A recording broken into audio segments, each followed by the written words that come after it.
दोस्तों, कैसे हैं आप सभी के मैं आपके प्यारे चैनल द सक्सेस माइंड @ पे शानदार प्रश्नों की श्रृंखला में एक बार फिर से आपका स्वागत करता हूं। मैं आपको लेके चलूंगा भारत के भूगोल से संबंधित महत्वपूर्ण प्रश्नों पर। ये जितने भी महत्वपूर्ण प्रश्न आपको दिए जा रहे हैं, ये हर कॉम्पिटिटिव एग्जाम को ध्यान में रखकर बनाए गए हैं, चाहे वो यूपीएससी हो, यूपीपीएससी हो, टीजीटी, पीजीटी, बैंक, रेलवे या अदर कोई भी वनडे एग्जाम हो, तो उन सभी को ध्यान में रखकर बनाए गए हैं। तो वीडियो को बिल्कुल भी मिस मत करें, वीडियो को शुरुआत से अंत तक देखें, क्योंकि एक प्रश्न से काफ़ी प्रश्न आपके तैयार होते हैं। चैनल को सपोर्ट कीजिए, चैनल को सब्सक्राइब कीजिए, बेल आइकन ऑन कीजिए ताकि वीडियो की अपडेट आपको लगातार मिलती रहे। वीडियो को ज़्यादा से ज़्यादा शेयर करते रहिए, लाइक कीजिए। वीडियो को कैसी लगती है कमेंट में ज़रूर बताएं। आपके एक छोटे से प्रयास से बहुत से लोगों का भला हो सकता है दोस्तों, तो बिल्कुल भी मिस मत करें। ज़्यादा से ज़्यादा लोग तक पहुँचाएँ, ज़्यादा से ज़्यादा लोगों को इस चैनल से जुड़ने का प्रयास करें, ताकि वो भी महत्वपूर्ण प्रश्नों को प्राप्त कर सकें। क्योंकि द सक्सेस माइंड @एजुकेशन का एक ऐसा प्लेटफॉर्म है जहाँ से आप हर कॉम्पिटिटिव एग्ज़ाम के आधार पर प्रश्नों को प्राप्त करते हैं। तो चलिए देखते हैं आज कौन से प्रश्नों को रखा गया है। तो आज का पहला प्रश्न है, भारत का सबसे लंबा राष्ट्रीय राजमार्ग कौन सा है? भारत का सबसे बड़ा, ये कह लीजिए सबसे लंबा राष्ट्रीय राजमार्ग कौन सा है? NH-44, NH फर्स्ट, NH2 या फिर NH10? भारत का सबसे लंबा राष्ट्रीय राजमार्ग कौन सा है? NH-44, NH1, NH2, NH10?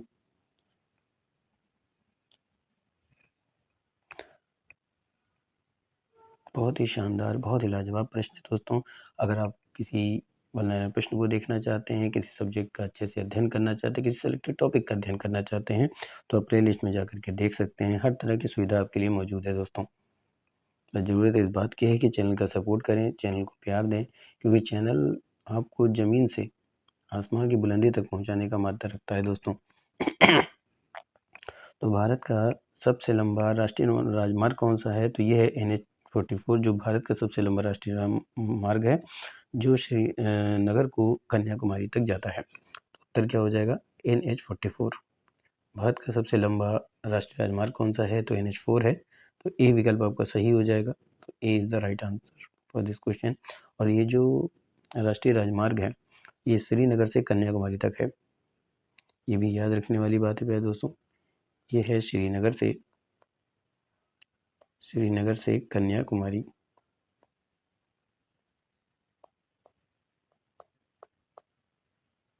अगला प्रश्न, भारत के किस राज्य में सबसे बड़ा मोनाजाइट है, जो थोरियम का एक स्वस्थानीय संसाधन है? भारत के किस राज्य में सबसे बड़ा मोनोजाइट, थोरियम का प्रमुख स्रोत पाया जाता है? इस तरह से भी प्रश्न आ सकता है। आपके विकल्प में आंध्र प्रदेश, केरल, उड़ीसा, तमिलनाडु। तो भारत के किस राज्य में सबसे बड़ा मोनाजाइट है, जो थोरियम का स्वस्थानीय संसाधन है? आंध्र प्रदेश, केरल, उड़ीसा, तमिलनाडु। तो प्यारे दोस्तों, केरल के तटीय क्षेत्रों में भारत का सबसे बड़ा मोनाजाइट भंडार पाया जाता है। विशेष रूप से अलबुजा और तिरुवनंतपुरम के आसपास के क्षेत्रों में थोरियम जो है वो बहुतायत मात्रा में पाया जाता है। तो इसका उत्तर क्या हो जाएगा? केरल। तो केरल भारत के किस राज्य में सबसे बड़ा मोनाजाइट है? तो केरल राज्य में है। तो आपका उत्तर कौन सा सही हो जाएगा? बी विकल्प है दोस्तों। तो B is the right answer for this question. और ये क्या हो जाएगा? इंपॉर्टेंट हो जाएगा। बात समझ में आ रही है? तो चलते हैं अगले शानदार प्रश्न की तरफ। अगला प्रश्न है कि भारत और बांग्लादेश में गंगा ब्रह्मपुत्र नदी डेल्टा, जो दुनिया के सबसे उपजाऊ क्षेत्रों में से एक है, कौन सा है? कौन सा नदी डेल्टा है दोस्तों? भारत और बांग्लादेश में गंगा ब्रह्मपुत्र नदी डेल्टा, जो दुनिया के सबसे उपजाऊ क्षेत्रों में से एक है, वो कौन सा नदी डेल्टा है? नदी प्रधान डेल्टा, ज्वार प्रधान डेल्टा, लहर प्रधान डेल्टा, या उपरोक्त में से कोई नहीं? भारत और बांग्लादेश में गंगा ब्रह्मपुत्र नदी डेल्टा, जो दुनिया के सबसे उपजाऊ क्षेत्रों में से एक है, तो कौन सा नदी डेल्टा है? तो ये है ज्वार प्रधान डेल्टा दोस्तों। कौन सा प्रधान डेल्टा? ज्वार प्रधान डेल्टा। यानी आपका बी विकल्प क्या हो जाएगा? सही हो जाएगा। B is the right answer for this question. और प्रश्न क्या हो जाएगा दोस्तों? इंपॉर्टेंट हो जाएगा। अगर हम बात करें तो यह विश्व का सबसे बड़ा डेल्टा है और यहाँ ज्वारों का प्रभाव सबसे अधिक होता है, इसलिए इसे टाइड डोमिनेटेड डेल्टा माना जाता है। अगला प्रश्न क्या है कि निम्नलिखित में से कौन सा सुमेलित नहीं है? निम्नलिखित में से कौन सा सुमेलित नहीं है? पहला कह रहा है कि रामकृष्ण मिशन बीच जो है वो आंध्र प्रदेश में है।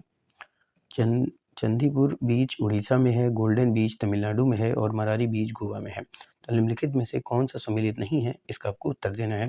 तो रामकृष्ण मिशन बीच आंध्र प्रदेश, चांदीपुर बीच उड़ीसा, गोल्डन बीच तमिलनाडु और मरारी बीच गोवा। तो अगर हम बात कर लें रामकृष्ण मिशन की तो ये आंध्र प्रदेश में है। चांदीपुर बीच उड़ीसा में है, ये भी सही है। गोल्डन बीच कहाँ है, तो तमिलनाडु, ये गलत हो जाएगा क्योंकि आपका जो गोल्डन बीच है वो उड़ीसा में है।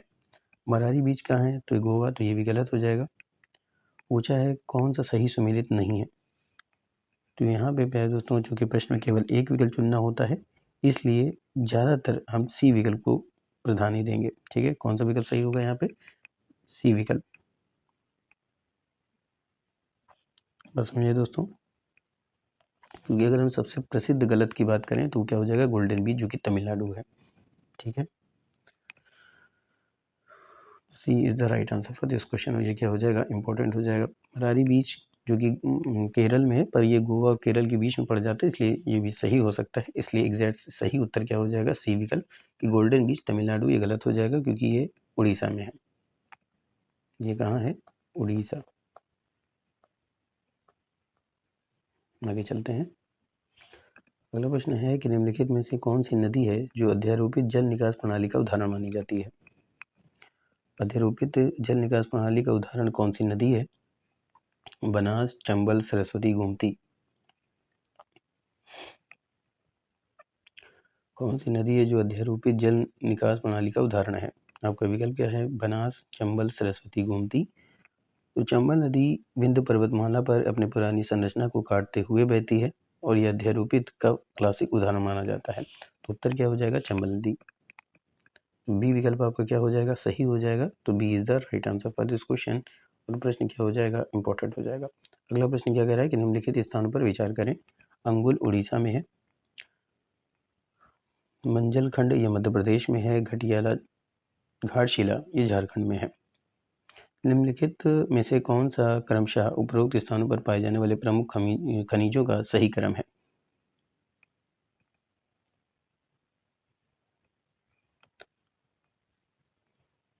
तो सबसे पहले एल्युमिनियम, फिर कॉपर दोस्तों, क्योंकि अंगुल में एल्युमिनियम पाया जाता है और मंजलखंड में तांबा और घाटशिला में तांबा पाया जाता है। तो उत्तर क्या हो जाएगा, एल्युमिनियम, कॉपर और कॉपर।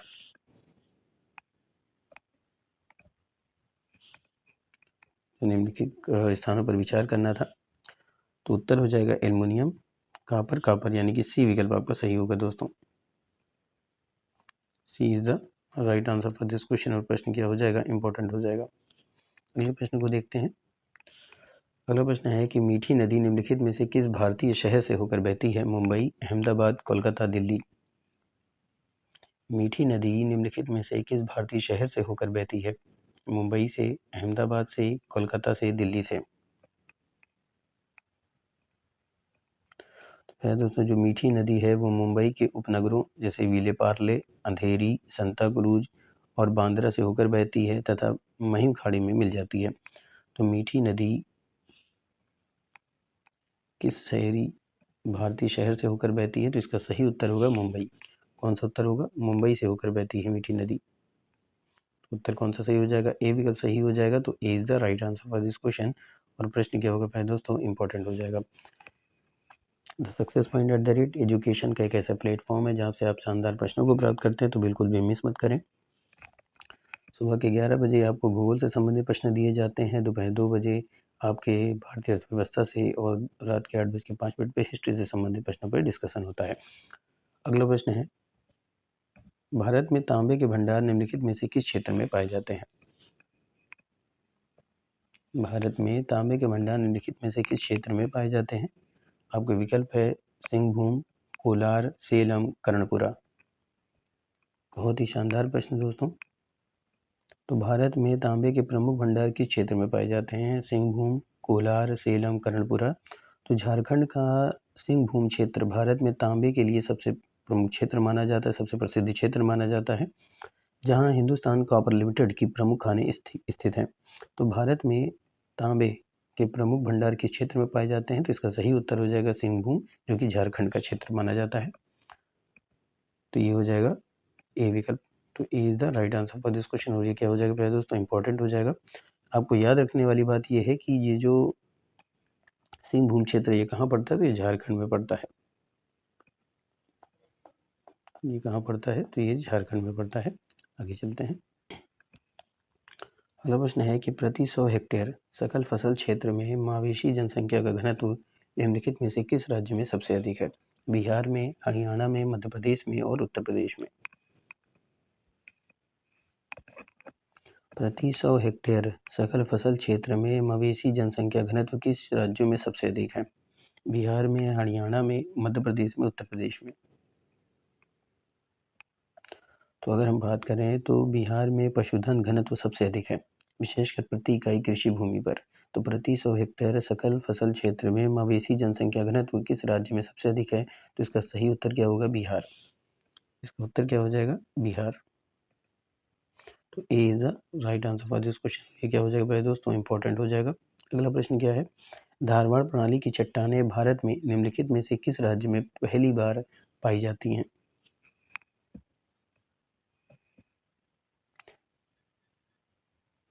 धारवाड़ प्रणाली की जो चट्टानें भारत में निम्नलिखित में किस राज्य में पहली बार पाई गई थी? इस तरह से प्रश्न है दोस्तों। धारवाड़ प्रणाली की चट्टानें भारत में निम्नलिखित में से किस राज्य में पहली बार पाई गई थी? पहला विकल्प कह रहा है कर्नाटक, दूसरा केरल, तीसरा तमिलनाडु और चौथा आंध्र प्रदेश।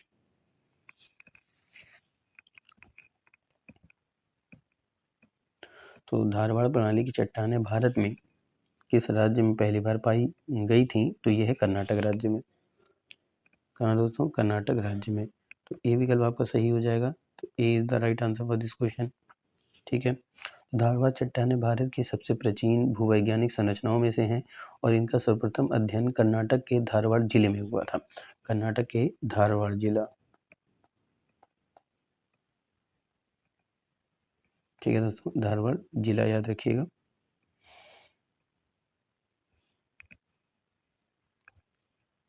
धारवाड़ जिले में। आगे चलते हैं। अगला प्रश्न है दोस्तों कि भारत में पूर्णतः बहने वाली नदियों की लंबाई के संबंध में नर्मदा नदी का स्थान क्या है? तीसरा, चौथा, पांचवा, छठा। भारत में पूर्णतः बहने वाली नदियों की लंबाई के संबंध में नर्मदा नदी का स्थान कौन सा है? तो देखिए, सबसे पहले गोदावरी नदी है, फिर कृष्णा नदी, फिर यमुना नदी है, तब नर्मदा नदी, यानी कि चौथा स्थान है। तो भारत में पूर्णतः बहने वाली नदियों की लंबाई के संबंध में नर्मदा नदी का स्थान क्या है? तो नर्मदा नदी का स्थान पड़ता है चौथा, यानी कि चौथा स्थान। तो बी विकल्प सही हो जाएगा।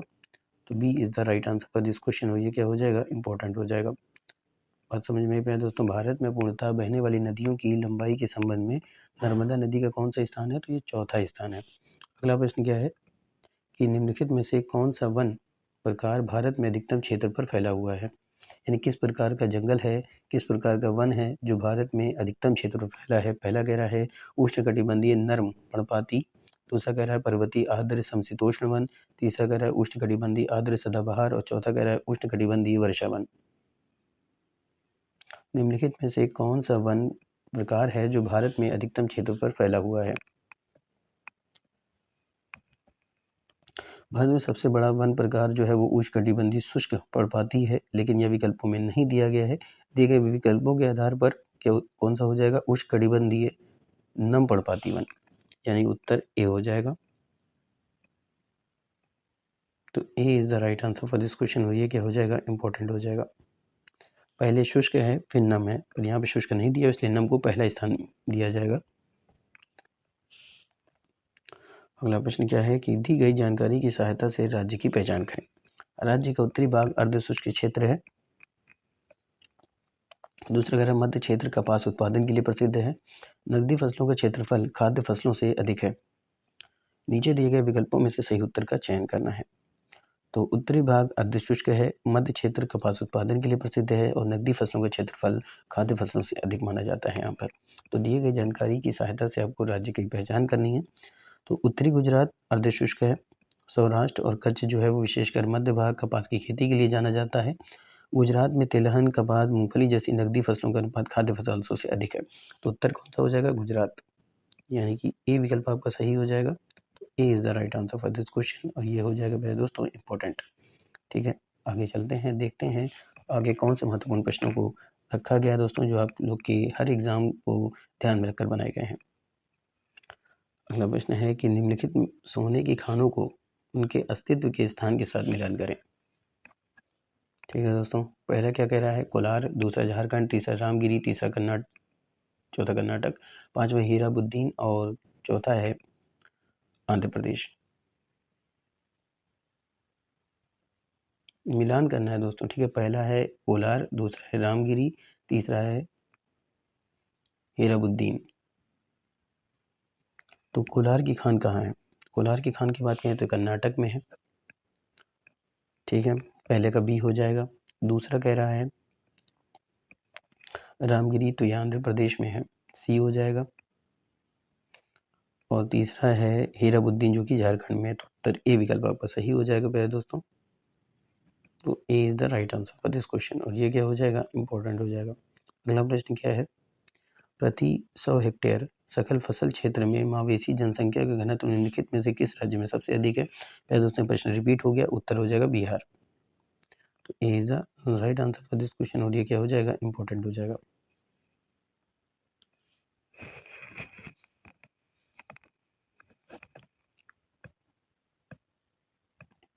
हमने उत्तर क्या देखा दोस्तों कि प्रति 100 हेक्टेयर सकल क्षेत्र में मवेशी जनसंख्या घनत्व निम्नलिखित में से किस राज्य में सबसे अधिक है? तो बिहार राज्य में।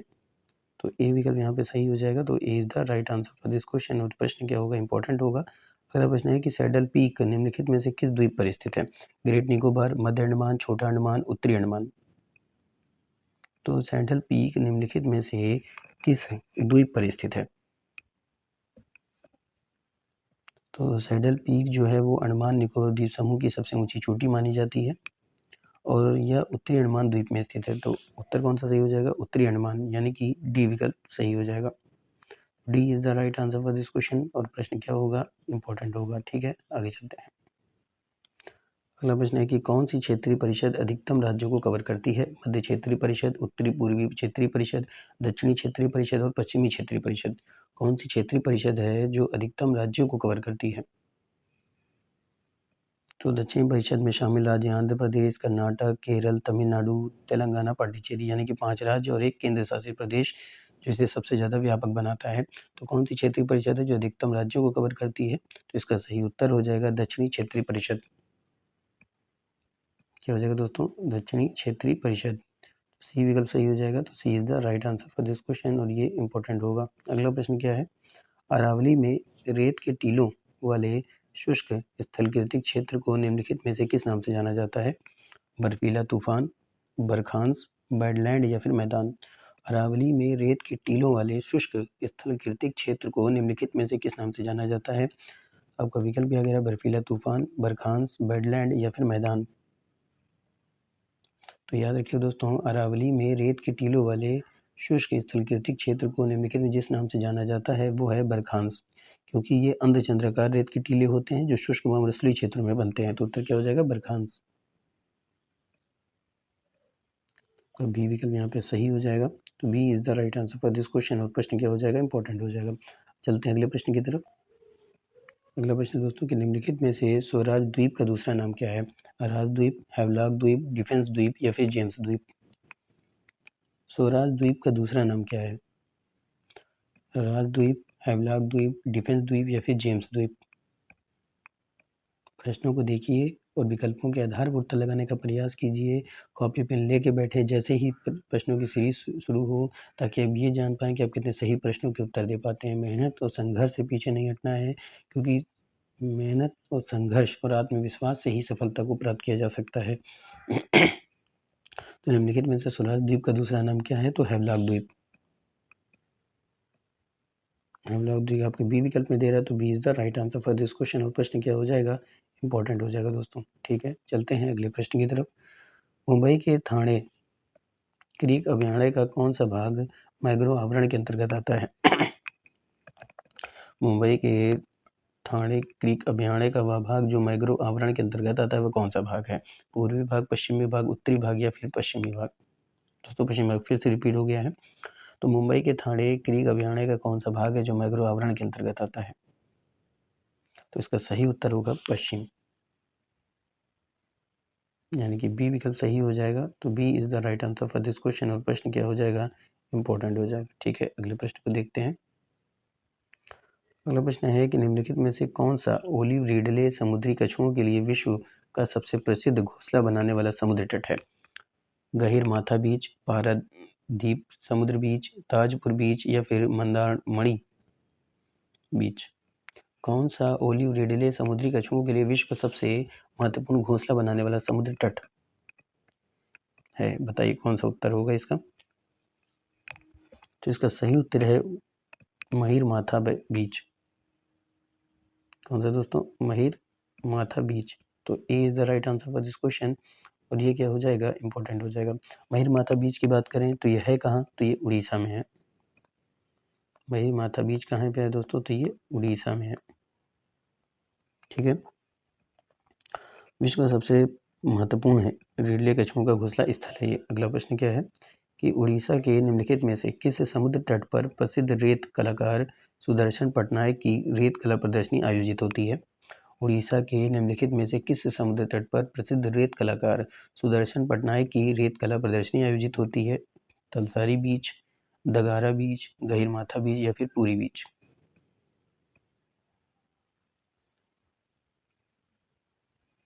उड़ीसा में बहुत सारे बीच हैं दोस्तों। तो पुरी बीच विश्व प्रसिद्ध है और यहीं सुदर्शन पटनायक का सैंड आर्ट फेस्टिवल या अंतर्राष्ट्रीय रेत कला प्रदर्शनी आयोजित की जाती है। तो उत्तर हो जाएगा उड़ीसा के किस समुद्री तट पर प्रसिद्ध रेत कलाकार सुदर्शन पटनायक की रेत कला प्रदर्शनी आयोजित होती है? तो इसका सही उत्तर है पुरी बीच। तो डी विकल्प सही हो जाएगा। तो D is the right answer for this question. और ये क्या हो जाएगा, इंपॉर्टेंट हो जाएगा। अगले प्रश्न को देखते हैं। अगला प्रश्न है कि कच्छ और कठियावाड़ प्रायद्वीप निम्नलिखित में से किस खाड़ी द्वारा एक दूसरे से अलग होते हैं? कच्छ की खाड़ी, खंबात की खाड़ी, मन्नार की खाड़ी या फिर अदन की खाड़ी? समझ में आए दोस्तों? कच्छ और कठियावाड़ प्रायद्वीप निम्नलिखित में से किस खाड़ी द्वारा एक दूसरे से अलग होते हैं? कच्छ की खाड़ी के द्वारा, खंबात की खाड़ी के द्वारा, मन्नार की खाड़ी के द्वारा या फिर अदन की खाड़ी के द्वारा? तो कच्छ की खाड़ी कच्छ क्षेत्र को काठियावाड़ प्रायद्वीप से अलग करती है। तो इसका उत्तर हो जाएगा कच्छ की खाड़ी। यानी आपका ए विकल्प सही हो जाएगा। तो A is the right answer for this question. और प्रश्न क्या हो जाएगा दोस्तों, इंपॉर्टेंट हो जाएगा। अगला प्रश्न क्या है, निम्नलिखित में से कौन सी नदी है जो लूनी की नदी की सहायक नदी नहीं है? सुकरी, सवाई, बनास, खारी? कौन सी नदी है जो लूनी नदी की सहायक नदी नहीं है? सुकरी, जवाई, बनास, खारी? सुकरी लूना की सहायक नदी है, जवाई लूनी की सहायक नदी है, खारी लूनी की सहायक नदी है। पर बनास जो है लूनी की सहायक नदी है, चंबल नदी की सहायक नदी है। किसकी बात हुई है? बनास। तो बनास नहीं होगा। तो सी विकल्प सही हो जाएगा। C is the right answer for this question. और ये इंपॉर्टेंट हो जाएगा। बनास की बात करें अगर हम, तो ये किसकी सहायक नदी है? तो ये नदी है चंबल की, चंबल की सहायक नदी है। आगे चलते हैं। अगला प्रश्न क्या है कि भारत म्यांमार मैत्री मार्ग भारत के निम्नलिखित राज्यों में से किसको म्यांमार से जोड़ता है? भारत म्यांमार मैत्री मार्ग भारत के निम्नलिखित राज्यों में से किसको म्यांमार से जोड़ता है? आपके उत्तर है असम, मणिपुर, मेघालय, नागालैंड। तो भारत म्यांमार मैत्री मार्ग ये जो है वो मणिपुर के मोरे को म्यांमार के तामू से जोड़ता है। तो उत्तर क्या हो जाएगा? मणिपुर। तो यानी कि बी विकल्प आपका सही होगा। तो B is the right answer for this question. और प्रश्न क्या हो जाएगा? इंपॉर्टेंट हो जाएगा। तो आज का सेशन यहीं पे समाप्त करते हैं। उम्मीद करता हूँ कि आज का सेशन भी आपको पसंद आएगा। इसी तरह से जुड़ते रहिए, महत्वपूर्ण प्रश्नों को प्राप्त करते रहिए। सुबह 11 बजे आपको भूगोल से संबंधित प्रश्न मिलेंगे, दोपहर 2 बजे भारतीय अर्थव्यवस्था से, और 8:05 पे रात में आपको मिलेंगे हिस्ट्री से संबंधित। फिर मिलेंगे। Thank you, wish you all the best.